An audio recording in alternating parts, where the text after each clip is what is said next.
Hello there everyone and welcome to a new review on the channel. Today we're going to be looking at Unhanded by JP Vallarino and Murphy's Magic, a great utility device. This is not even a trick, it's more of a utility device. There's a lot to say about it, a lot of good. So stick around after the intro to learn more about this effect.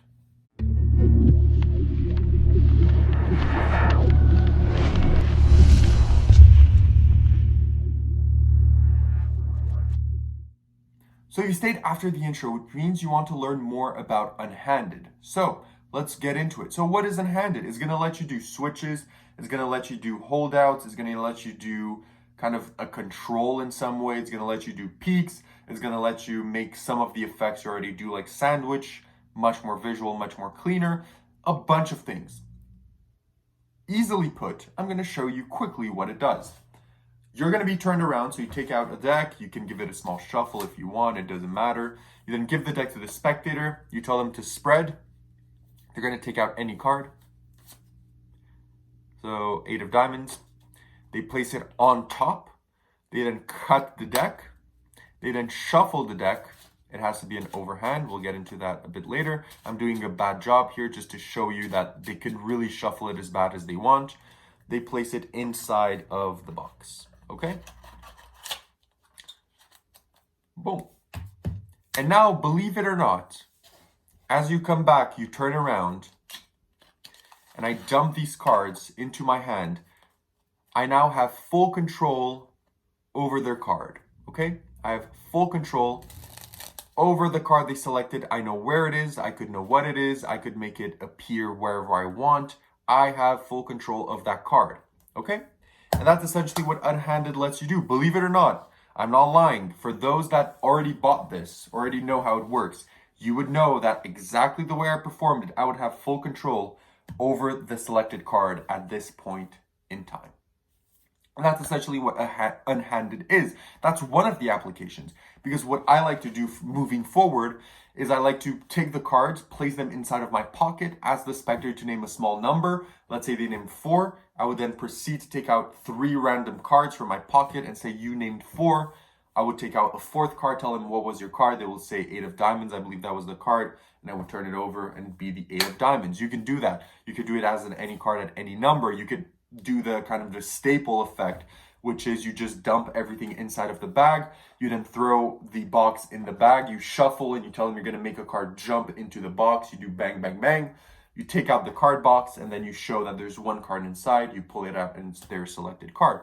And these can be signed. So that's essentially what Unhanded is. So where do you buy this and how much does it cost? Unhanded retails for around $40 US. And it's available at any magic shop that you want. It is literally, I think, available everywhere. You will not have an issue finding this.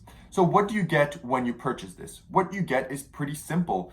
You get an instructional link on the back of this, which is a video with Javier, which is around 2 hours and 15 minutes long, which goes over an excruciating amount of tricks, moves, ideas, subtleties, operating history, and credits. Everything you need to know is there. And then you also get a box. You also get this box here. And inside of the box, you get a gimmick, okay? That you're gonna apply to any deck of cards.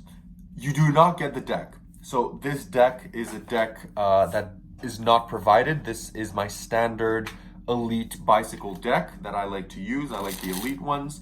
I just like how they handle a bit more.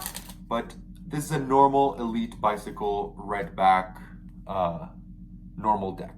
So you're gonna have to provide your own deck for this trick, okay? But apart from that, you get the box, the gimmick, and the instructional video. So what is the difficulty of Unhanded? Is it difficult to perform? I would say the first thing is it's a bit knacky at first. To be honest, when I first started performing it, I couldn't get the move to work. I had to do it a few times for it to actually work and to get the exact positioning of the gimmick and the box and everything to work, because the box is gimmicked and the gimmick works with the box. It's kind of hard to explain, but I wouldn't want to explain it more as to spoil what the effect is.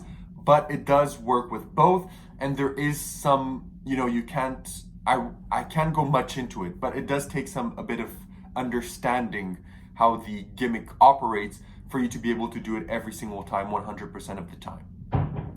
So apart from that, the routines themselves also are from beginner to advanced. There's some of these routines that use cops, that use like add-ons, that use like palms and stuff like that could be challenging for some people, but there's also some routines that are bare bones. The one that I literally performed to you wasn't even a routine. It was just showing you how to control the card.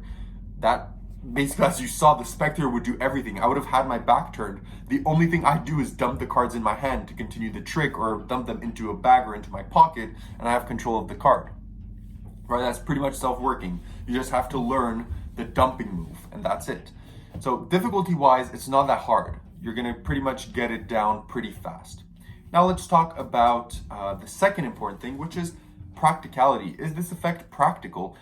You will have to carry around this box and that gimmick, which is not that hard because you just take your normal deck and you place it inside of the box, but you will have to carry around this box and be careful of it. You don't want to absolutely destroy the box. However, if you ever ruin the box, I do think it's possible quite easily, it doesn't require much DIY, to take the gimmick from this box, apply it to another red bicycle box, and go forward. Because the gimmick card they provide to you, which is the extra gimmick, that will probably never break. So the only thing that could get damaged is the box, and I do think it's easily applicable to switch the gimmick in and out from box to box. So don't worry about that. So I still wouldn't put this in my pocket on a rainy day or something, or at a festival for the box to get all crumpled, because you don't want to do that DIY every single time you go out. So I would take care of it still. Like, I would probably just, like, if I were to perform this, I would just place it in a pocket, have another deck, and when I want to use that one, I could just switch the box, right? So that's what's required here. Also about practicality, this is something I've heard people complain a bit about, is the idea that you have to dump the cards in, and sometimes it feels a bit counterintuitive because the spectator has to put the card in the box, and then you have to take out the cards from the box for the effect to work. So a lot of times in the tricks, Javier tells you, let's say with a bag, let's say you do it with the bag, and you have a bag on the table and the box, and then when the spectator tells you you're done, you say, yeah, just place them back inside. So the spectator, when you tell them that, he's going to place it inside of the box, and as you turn around, they're like, oh, no, not inside of the box, inside of the bag, and then you do the dumping. So you're kind of pretending to have created a misunderstanding between yourself and the spectator as to what to do, and you correct that by making the effect work. So there's that's applicable here. There's also some other ideas like Lloyd Barnes, where everything works inside of the box. You don't have to take them out or tip them out. And some different ideas, some tricks don't even use the dumping technique. They use the box in different innovative ways. For example, the sandwich routine uses the box in a very interesting and ingenious way.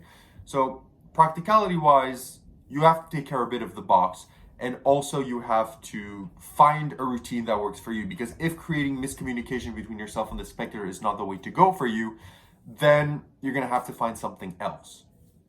Now let's talk about, where do you perform this? Where can you perform this?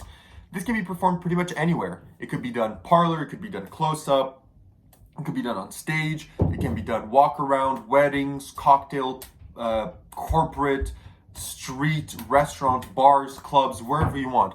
As long as you have a normal red bicycle deck and your box and your gimmick, you are ready to go. And I think that what's really nice about this, and especially works with practicality and where to perform, is that basically the spectator does almost everything, 99% of the things the spectator does, so it feels super fair. Like, I performed this for my dad, which has seen probably 1,000 magic tricks, and when I was turned around and I told him, yeah, take any card, place it on top, yeah, cut, yeah, shuffle however you want, place it inside of the box, he was like, there's no way he's gonna find my card. And I did, and he was actually like lost. He didn't understand what this was. And it's really ingenious and really, really fun, because the spectator does everything and he feels so fair. You cannot be fair.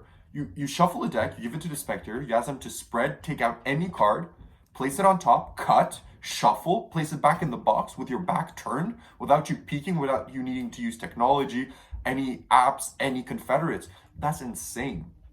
And it really does let you do all of that, because I know there was kind of on the forums, people were like, yeah, like we've been deceived by trailers recently. We're not gonna buy this until we get some reviews. It seems too good to be true. But it literally is what it says on the tin. It literally lets the spectator do everything, and then you have full control of the card once you dump the cards out. It's great. It really, really is great. And I think I've kind of talked about everything there is, because this is a simple, simple trick. It pretty much just does what I told you and showed you, and what's on the ad copy. So now let's go into positives and negatives. What are the negatives of the effect? The negatives are not many. Is maybe that the box is going to run out and you'll have to kind of switch the workings of this box into the other box. Another negative could be maybe the spectator is not going to listen to you and do a riffle shuffle, which is not going to work. It has to be an overhand shuffle. So maybe they're going to do that and it's not going to work. And that's pretty much all the negatives. What are the positives? The positives are does exactly what it says. It's super easy to use. It does require a bit of practice, super easy to use. You have a plethora of effects that range from beginner to advanced. It is as fooling as it can be. The spectator does pretty much everything, which is really fun. It opens up the possibilities for really interesting routining perspectives. I really like the idea of the bag trick, and I really like putting it in my pocket, dumping the cards in my pocket, and doing like the thing that I just told you about, having them name a small number. They name 3. I take out 2 random cards and say, that wasn't just you telling me how many chances I have. It was telling me when to find your card. 3, boom, you show. And it's really well built. The instructions are good. What you get is quality. It's worth the money. Also, maybe a negative is doesn't come with a deck of cards. So you're going to have to provide a deck of cards. But that's pretty much it. So what is my verdict? What do I say to buy this? If you're interested from what you heard, what you saw other reviewers say, because a lot of people had good things to say about this, and you like the ad copy, or you saw what you saw on the forums, which is pretty much praise, you will not be disappointed by this. You will love this trick. So I would say buy it. Definitely buy it. If you want me to give it a numerical value, Unhanded by JP Vallarino takes a 9.25 on 10. It is great. Does what it's supposed to do. It's well built, and it's an innovative technique. I really think it's innovative, and it's fun to perform. You feel like James Bond when you do it. So that's all I have to say. Thank you everyone for tuning in to my video. I know a lot of people have already made a review for this, so I really appreciate every single one of you that comes to listen to my opinion and my ramblings on the effect. Thank you so very much, and see all of you in my next review. Bye bye.